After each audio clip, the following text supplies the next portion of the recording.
ఉత్తినే వెళ్ళి కనపడ్డవా చిగుళ్ళన్నీ చింపేస్తాను, కొమ్మలన్నీ కొట్టేస్తాను, ఏదో విరిచేస్తాను, శాకాభంజనం చేసేస్తానంటే హింస కిందే తీసుకుంటుంది శాస్త్రం. కాబట్టి కాయిక హింస, అందుకే ఒక్కటే మాట చెప్పారు, కాయిక హింస చేసేటప్పుడు ఎప్పుడు. అందుకే మన సనాతన ధర్మమునందు గొప్పతనం ఎక్కడుందంటే ప్రశ్న చెప్పి విడిచిపెట్టరు, జవాబు చెప్తారు, పరిష్కారం చెప్తారు.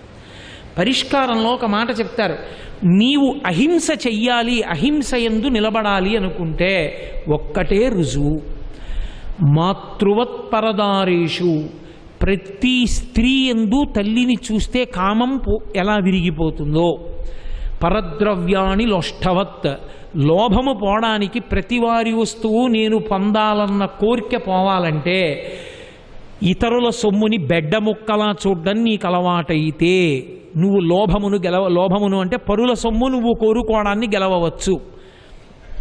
అహింసావ్రతం పాటించాలంటే ఒక నియమము చేత నీవు దాన్ని పొందవచ్చు. ఎలాగా అంటే ఆత్మవత్ సర్వభూతేషు, నీలో ఉన్నదేదో అది ఇతర ప్రాణుల యందు చూడడం నీకు అలవాటైతే. నన్ను అలా అంటే ఎవరైనా నేను చాలా బాధపడతానండి నువ్వు అనద్దు. నన్ను అలా చేస్తే అమ్మో నాకు చాలా బాధ కలుగుతుందండి, అలా చెయ్యవద్దు, చూపించవద్దు. అసలు అలా చూపించకూడదు కూడా, తప్పు.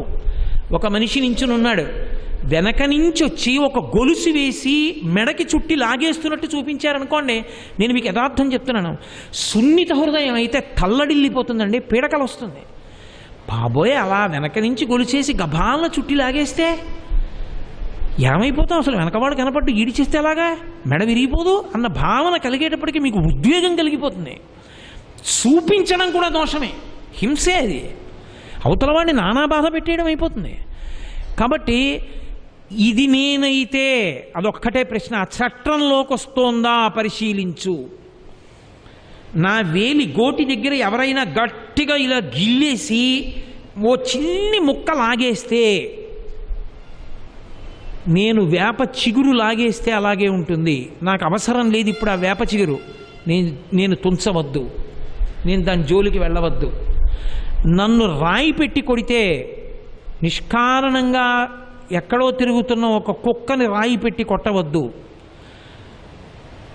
నీకు ఏది చేస్తే బాధ కలుగుతుందో అది దానికి అంతే బాధ కలుగుతుంది. అదొక్కటి ఆలోచిస్తే నీవు చెయ్యలేవు. ఇక అయినా చెయ్యగలిగితే నిన్ను గురువు ఉద్ధరించాలి, పరమేశ్వరుడు ఉద్ధరించాలి. ఇప్పుడు ఆ పైశాచిక మనస్తత్వం పోవాలంటే వాళ్ళిద్దరి వల్లే సాధ్యం. గురువు తన అనునయపూర్వకమైన వాక్కుల చేత మార్చాలి, పరమేశ్వరుడు తన అనుగ్రహం చేత మార్చాలి. కాబట్టి ఎప్పుడైనా సరే అహింసావ్రతాన్ని దోషభూయిష్టం కాకుండా చూసుకోవాలి, జీవితం బాగుండేటట్టు చూడాలి. ఇదొక్కటే పరీక్ష.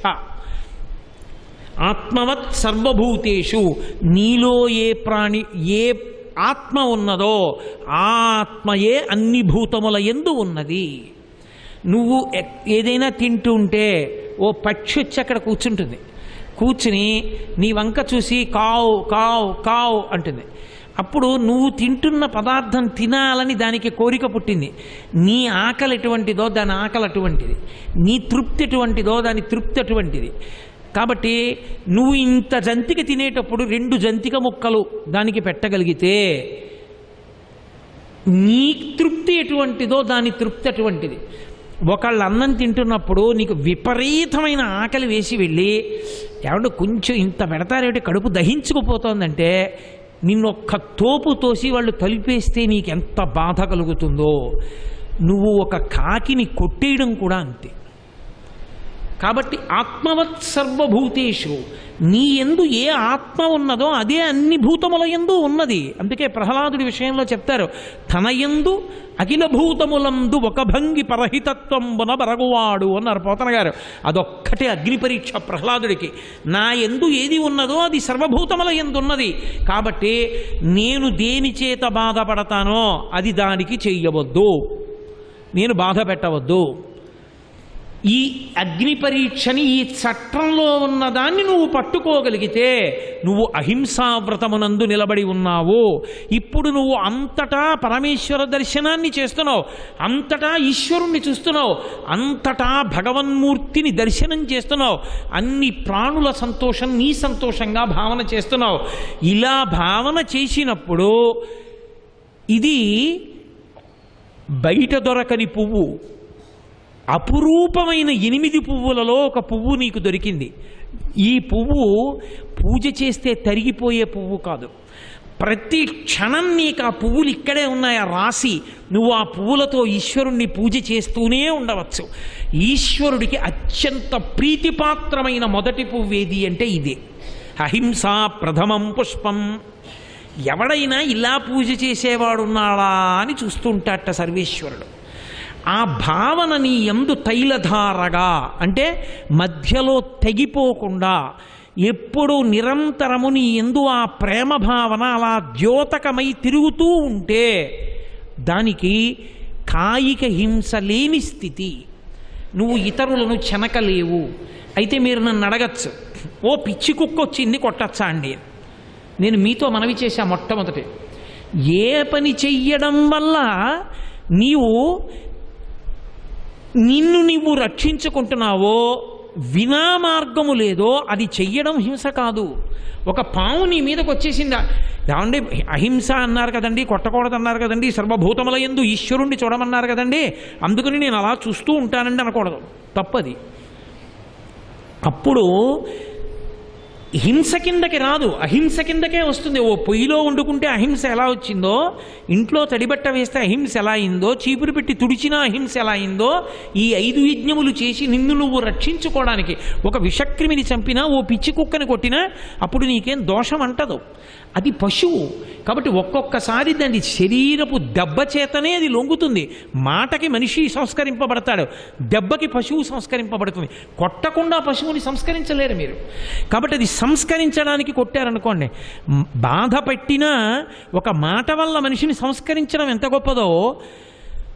బాధ పెట్టినా అన్నప్పుడు నా ఉద్దేశం మళ్ళీ మీరు ఇందాక చెప్పిన దానికి భిన్నంగా ఉంది కదా అని కాదు.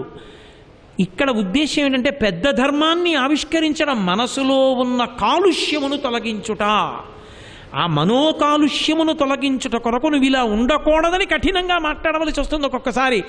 శంకర భగవత్పాదులంతటి వారు భజగోవిందం భజగోవిందం గోవిందం భజ మూఢమతే అన్నారు. అంటే శంకరాచార్యుల వారికి కోపం ఉందనే కాదు, ఒక్కొక్కసారి వ్యవస్థని దిద్దడానికి కోపాన్ని సాధనంగా తీసుకోవలసి ఉంటుంది, కఠినంగా మాట్లాడవలసి ఉంటుంది. అప్పుడు అది అవతల వారిని బాధ పెట్టడం కాదు, అరే అంత మాట అన్నాడు మనం ఇలా ఉండకూడదనమాట అన్నది నీ జీవితాంతం జ్ఞాపకం ఉండి అటువంటి తప్పు చేయకుండా ఉంటావు. అప్పుడు అటువంటి చెయ్యవలసి ఉంటుంది, ఒక్కొక్కసారి అలా చేయవలసి ఉంటుంది. గోరు చుట్టూ పుట్టింది, విపరీతమైన షుగర్ ఉంది, దాని విషం పైకి ఎక్కకూడదు. డాక్టర్ గారు ఆ వేలు ముక్క తీసేశారు. ఇప్పుడు డాక్టర్ గారికి వేలు మీద కోపమా నీ మీద కోపమా? ఆయన ఎవరో నీకు తెలియదు, నువ్వెవరో ఆయనకి తెలియదు, మరి ఎందుకు తీసేశారు? దుష్టాంగములు ఖండన చేసి శిష్టాంగములను రక్షించాలి, శరీరాన్ని రక్షించడానికి చిన్న వేలు ముక్క తీసేశాడు. ఇప్పుడు డాక్టర్ గారికి హింసాదోషం వస్తుందా అండి అంటే ఏమీ రాదు, ఆయనకి ఆయన హింసయందే ఉన్నాడు. అందుకే సనాతన ధర్మమునందు అహింస అన్న మాటని ధర్మచట్రంలోకి ఇముడుతోందా అన్నది చూడమన్నారు. అది అగ్ని పరీక్ష. ధర్మచట్రంలోకి ఇమిడితే అహింస, ధర్మచట్రంలోకి ఇమడకపోతే హింస. ఈ తారతమ్యమును గుర్తించి ప్రవర్తిస్తే కాయిక హింస లేనివాడు అవుతాడు. దానివల్ల ఏమవుతుందంటే వాడు అపురూప పుష్పంతో భగవదార్చన చేసి ఈశ్వరుని యొక్క ఎనలేని ప్రీతికి కారకుడవుతాడు. బాహ్యమునందు పువ్వులతో పరమేశ్వరుణ్ణి పూజ చేయడం వెనక ఉండేటటువంటి ఆంతర్యం గురించి మాట్లాడుతూ, ఆ పువ్వులు, ఆ పూజా మందిరం, ఆ పూజ చేసేటటువంటి స్థితి 24 గంటలు లేదా జీవితమున్నంత కాలము అదే పనిలో ఉండడం ఎవరికీ సాధ్యమయ్యే విషయం కాదు. పూజామందిరంలోనే జీవితం అంతా ఎవరూ వెళ్ళబుచ్చలేరు. పూజామందిరం అనేటటువంటిది ప్రాథమికమైనటువంటి స్థితి. కానీ తరువాతి కాలంలో దాని వ్యవస్థ ఎంత విస్మృతిని పొందాలి అనేటటువంటి విషయాన్ని ప్రస్తావన చేస్తూ నేను అష్టపుష్ప పూజ వైభవాన్ని నిన్న మీతో ప్రస్తావన చేశా. పరమేశ్వరుడు విశేషమైన ప్రీతి పొందేది దేని చేత అంటే మొట్టమొదటి పుష్పం అహింస అని మనవి చేశాను. అహింసా ప్రథమం పుష్పం పుష్పమింద్రియ నిగ్రహ సర్వభూత దయా పుష్పం క్షమా పుష్పం విశేషతః శాంతి పుష్పం తప పుష్పం ధ్యానం పుష్పం తథైవ చ సత్యమష్టవిధం పుష్పం విష్ణోః ప్రీతికరం భవేత్. అవి 8 పువ్వులు. అందులో మొట్టమొదటి పువ్వుగా అహింస గురించి ప్రస్తావించాను. అందులో కాయిక హింస, శరీరమును ఖేదపెట్టుట, శరీరమును బాధించుట అన్నదాన్ని మనవి చేస్తూ నిన్న మీతో నేను హింస చెయ్యకుండా ఉండడం గృహస్థుకి ప్రత్యేకించి సాధ్యం కాదు కనుక ఆ చేసినటువంటి హింస పోవడానికి శాస్త్రం వీటిని విధించింది, వాటిని నిర్వర్తించిన వానికి హింసా పాపము వాని ఖాతాలో పడదు అని మనవి చేశాను. ఒకవేళ అవి చెయ్యలేదనుకోండి, బ్రహ్మయజ్ఞము, దైవయజ్ఞము, పితృయజ్ఞము, మనుష్యయజ్ఞము, భూతయజ్ఞము, వీని యందు ఆ వ్యక్తికి తగినంత మర్యాద లేక, దాని యందు ధృతి లేక ఎన్నడూ ఆచరించినవాడు కాడు. అయితే ఇందులో ఆచరించకపోవడం అనేది 2 కారణాల చేత జరుగుతుంది. ఒకటి, అసలు శాస్త్రం తెలియకపోవడం, విశ్వాసం లేకపోవడం మొదటి కారణం. ఇక రెండవ కారణం, శాస్త్రం మీద విశ్వాసం ఉన్నప్పటికీ ఇది మనం ఇలా చెయ్యాలి అని తెలిసున్నప్పటికీ అలా చెయ్యడానికి కావలసిన విషయంలో దరిద్రుడై ఉండడం. ఒక ఉదాహరణ నేను మీతో మనవి చెయ్యాలి అంటే, మనుష్యయజ్ఞం ఉంది, అతిథి పూజ చెయ్యాలి. అతిథి అని పేరు ఎవరికి అంటే, ఒక తిథి నాడు వచ్చి 2వ తిథికి ఉండనివాడు అని. ద్వాదశి నాడు వస్తే త్రయోదశి నాడు ఉండడు, ఒక్క తిథికే ఉంటాడు. ఆయనకి అతిథి అని పేరు. అతిథి పూజ. అసలు అతిథికి అన్నం పెట్టకుండా అన్నం తినని కుటుంబాలు కొన్ని ఉన్నాయి. నేను మా గోపాలకృష్ణ గారు హైదరాబాద్ ఉపన్యాసాలకు ఎడుతుంటాం ఓ చోటికి. ఆ యజమాని నాతో ఓసారి ఒక మాట చెప్పాడు. మా తండ్రి గారు వారు బ్రతికున్నంతకాలం అతిథికి అన్నం పెట్టకుండా తినేవారు కాదండి, వారికి ఆ నియమం ఉండేది అని. ఆయన చాలా మధ్యతరగతి కన్నా కింది స్థాయిలో ఉన్నటువంటి కుటుంబం అది. అయినప్పటికీ ఆయన ప్రతిరోజు భోజనం చేసే ముందు ఎవరో ఒకరిని తీసుకొచ్చి తన పంక్తిలో కూర్చోబెట్టుకుని అన్నం పెట్టి తను తినేవారు. ఆయన పెట్టినటువంటి అతిథి పూజ, ఆయన చేసిన అతిథి పూజ ఇవాళ ఏమైందంటే, వాళ్ళ అబ్బాయి ఒక దేవాలయాన్ని నిర్వహణ చేస్తూ ప్రతిరోజు కొన్ని 100 మంది దీనులకు భోజనమంత పలహారం పెడతాడు. ప్రతిరోజు ప్రతి ఆదివారం సుభిక్షమైన భోజనం పెడతాడు. ఎంత మందికి ఆ ఇంట మర్యాద జరుగుతూ ఉంటుందో. ఆయన ఇప్పుడు నాతో ఒకటే మాట అంటాడు, ఈ గొప్పతనం అంతా నాది కాదు గురువుగారు, మా నాన్నగారు ఒకరికి అన్నం పెట్టకుండా తినేవారు కాదు, దాని ఫలితం ఇవాళ నేను ఇలా అనుభవిస్తున్నాను అంటుంటారు. అతిథి పూజ చెయ్యలేక దరిద్రుడు అనుకోండి, తను తినడానికి లేదు, ఇక ఒకరికి పెట్టే అవకాశం ఎక్కడుంది? కానీ శాస్త్రం మీద విశ్వాసం ఉంది. అయ్యో అతిథికి పెట్టాలే, ఎవరికైనా పెట్టాలే మనం అని తాపత్రయం ఉంది. కానీ పెట్టడానికి ఐశ్వర్యం లేదు. అప్పుడు ఏం చెయ్యాలని అడిగింది. నువ్వు అతిథి యజ్ఞము అంటే మనుష్య యజ్ఞము, భూతయజ్ఞము చెయ్యడానికి దరిద్రుడవైతే దాన్ని బ్రహ్మయజ్ఞంతో పూర్తి చేయమని చెప్పింది. బ్రహ్మయజ్ఞము అంటే నువ్వు ఒక్కడివి తినడానికే ఉంది, రంతిదేవుళ్ళ పెడతానంటే మంచిదే, అలా పోని ఉండలేకపోతే నువ్వు మాత్రమే తినగలవు అంతే. అప్పుడు ఇంకొకసారి రామాయణంలో 2 సర్గలు చదువుకోవడం, బ్రహ్మయజ్ఞం వేదపాఠం చదువుకోవడం. బ్రహ్మయజ్ఞాన్ని చేస్తే దరిద్రుడైనప్పటికీ మనుష్య యజ్ఞము, భూతయజ్ఞము చేసిన వాడి కింద లెక్క, దరిద్రం ఉండి చేయలేకపోతే. విశ్వాసము లేక చేయకపోతే, వాడి కర్మ విశ్వాసం లేకపోవడం, వాడు చెయ్యలేదు, వాడు ఏమవుతాడని అడిగారు. అడిగితే కొంచెం కఠినంగా ఉంటుంది. శాస్త్రం ఒక్క మాట చెప్పింది, ఏ మాంసమును తాను తిన్నాడో దాని చేత తన మాంసమును తినిపిస్తారు శరీరం పడిన తర్వాత. ఎందుచేత అంటే కృతజ్ఞుడై జీవించి ఉన్నాడు. మరి హింసా పాపము హింస చేతనే తీసేస్తారు. కాబట్టి తత్మాంసమును, ఏ మాంసమును తిని కృతజ్ఞుడై జీవించాడో ఈ యజ్ఞములు చెయ్యకుండా దాని చేతనే మళ్ళీ శరీరమునకు సంబంధించిన మాంసమును తినిపిస్తారు. మీరు నన్ను ఒక మాట అడగచ్చు, స్థూల శరీరం ఉండదు కదండి, కాల్చేస్తారు కదా, మళ్ళీ మాంసం ఎక్కడి నుంచి వస్తుంది అంటే శిక్ష వేయడానికి సూక్ష్మ శరీరానికి కల్పిస్తారు. కాబట్టి కాయిక హింస అన్నదే మంచిది కాదు. అయితే ఇక్కడ ఒక ప్రశ్న వస్తుంది.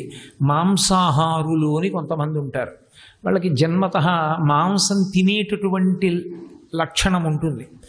మరి వాళ్ళకి ఈ దోషం అంతా పడిపోతుందా ఖాతాలో అంటే, మాంసమును తినవద్దు అది దోషభూయిష్టము అని చెప్పడం కష్టం, కానీ దాని యందు ఉండేటటువంటి హింసని దృష్టిలో పెట్టుకుని క్రమంగా దాని నుండి విడివడి శాకాహారమునకు పరిమితం అవ్వడమే ఆదరణీయమైనటువంటి ప్రక్రియ.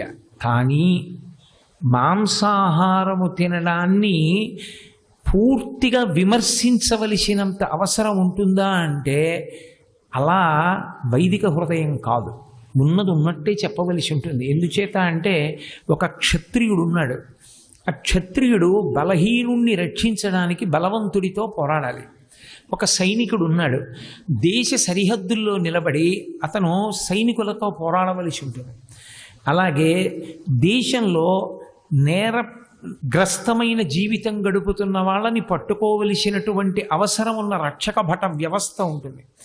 వాళ్ళు శరీర దారుఢ్యముతో ఉండవలసి ఉంటుంది.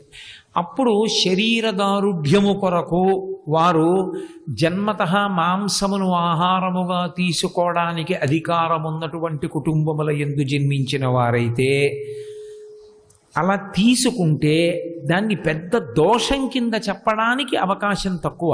కానీ జాగ్రత్త మాత్రం ఏమి అంటే, హింస నడుస్తోంది కాబట్టి మిగిలిన పంచయజ్ఞముల విషయంలో చాలా జాగ్రత్తగా ఉండాలి.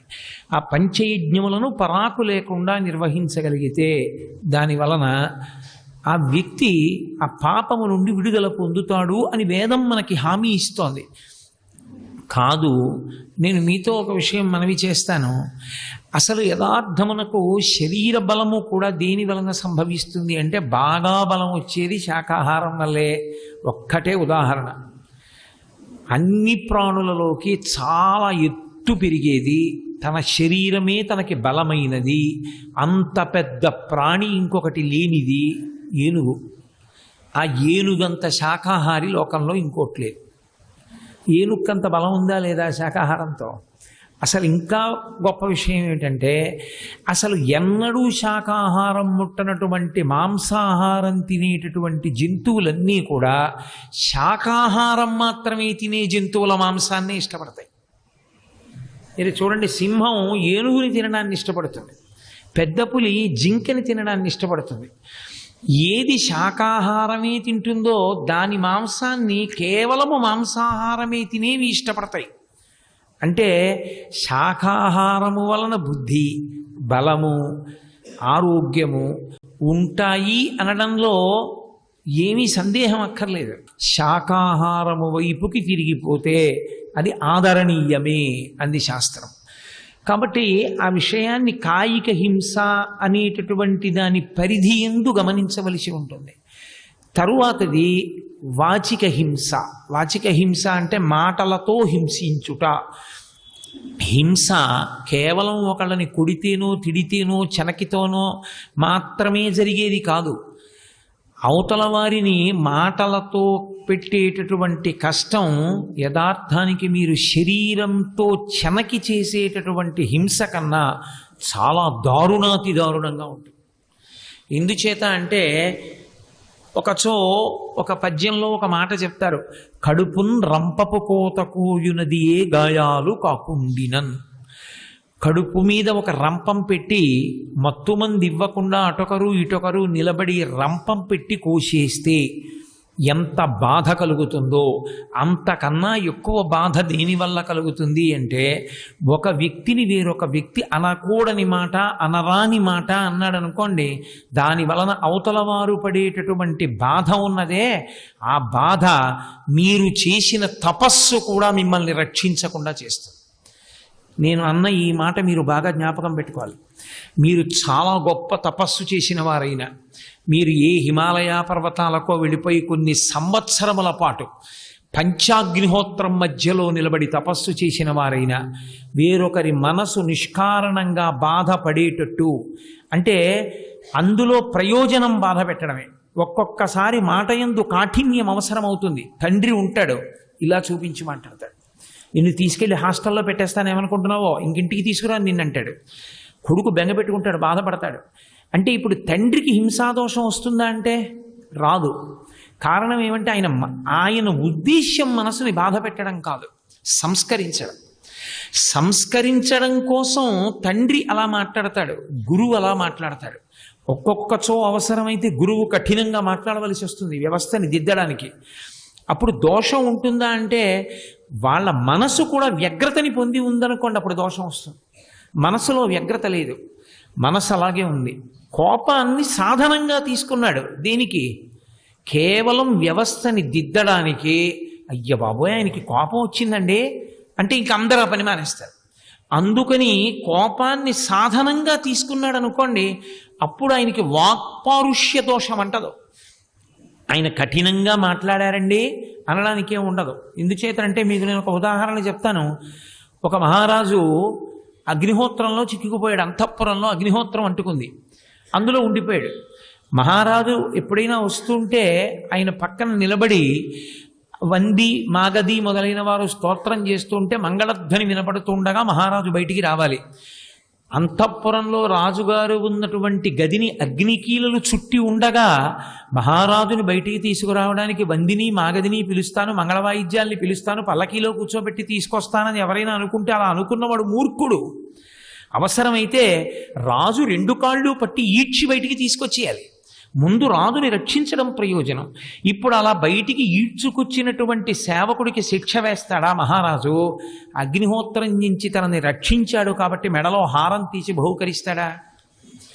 బహూకరణ చేస్తాడు. ఎందుకని అంటే అక్కడ మర్యాద కాదు అవసరం, పరిస్థితి నుంచి గట్టెక్కించడం అవసరం.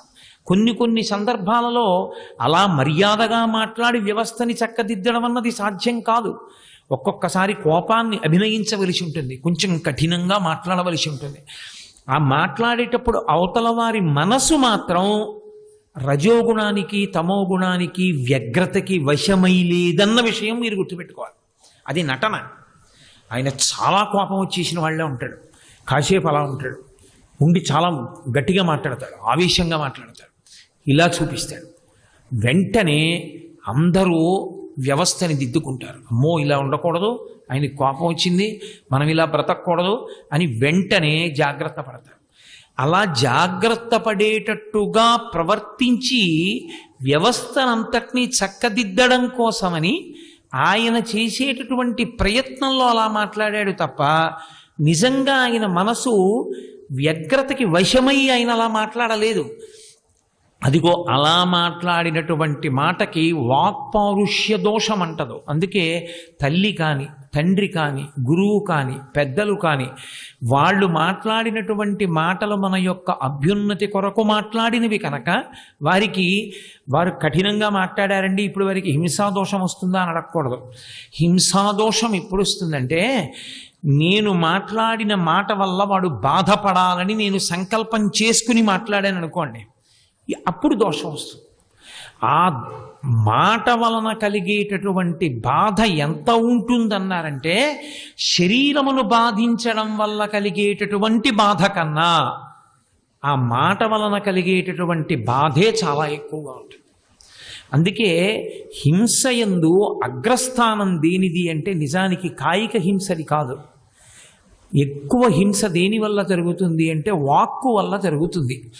చాలా జాగ్రత్తగా గమనించవలసింది ఎక్కడ అంటే ఈ హింస 84 లక్షల జీవరాశుల్లో 83,99,999 జీవరాశులు చెయ్యలేవు. వాటికి సమర్థత లేదు.